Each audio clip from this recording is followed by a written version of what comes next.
ating wiring. Ano yung reason kung bakit nagkakaroon ng short circuit? Una is sa sobrang init ng engine natin. Pangalawa is dahil ngayon umuulan, yung mga daga is umaakyat sa pumapasok dito, minsan sa bahay umaakyat. So yung paboritong imukbang ng daga is wiring. Okay. Yan, favorite meal nila yan.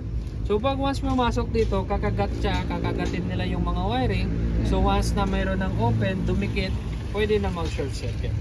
Then yung lastly na makakos ng short circuit or open yung wire is hindi professional yung nag-i-install ng mga accessories. Kasi minsan, di ba, mayroong mga sasakyan nagdadagdag ng accessories sa sasakyan. Pag hindi professional yung kakabit niyan, so gagawa siya ng wiring which is can cost, or sometimes open yung wire, open yung ganito, hindi naka totally sealed. So pwede siyang maging cause din ng short circuit. That's why kung meron kang mga accessories like dash cam or extra lights, doon ka magpapa-install talaga sa electrician, no? Auto electrician. Hindi yung basta nag-install lang.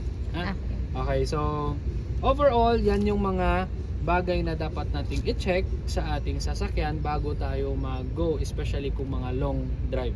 Una, no, ulitin natin, una is yung brake. Second is yung ating battery. Third is yung ating coolant, no, or ating radiator. Fourth, yung ating wiper. Then the fifth is yung ating engine oil.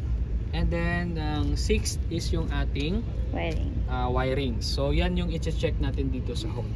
And then yung other external, which is yung lights natin, no, baka mayroong mga sunog, baka hindi functional yung signal light. So external components, yung tire, yan, check natin kung flat or hindi. So anyway, okay lang naman yung mga external. Yung pinaka-importante yung dapat i-check talaga yung nandito sa hood natin.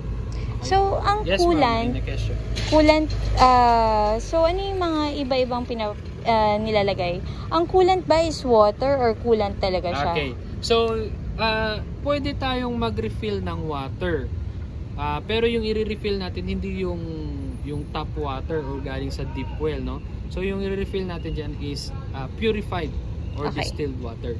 Pero meron talagang tinatawag na coolant talaga.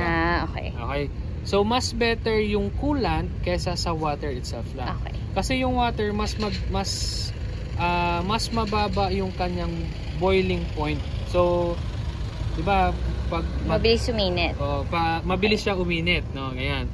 So pero while the coolant, meron siyang chemical na tawag dito, yung parang anti-freeze something. Nga kung saan medyo matagal siya uminit. Hindi naman na matagal uminit, no, na tawag nito, na hindi applicable sa warm, sa temperature ng engine. Pero okay siya sa temperature ng engine, pero matagal siya tumaas yung kanyang temperature. So naka-maintain lang siya sa may cool temperature or sa normal temperature ng engine natin.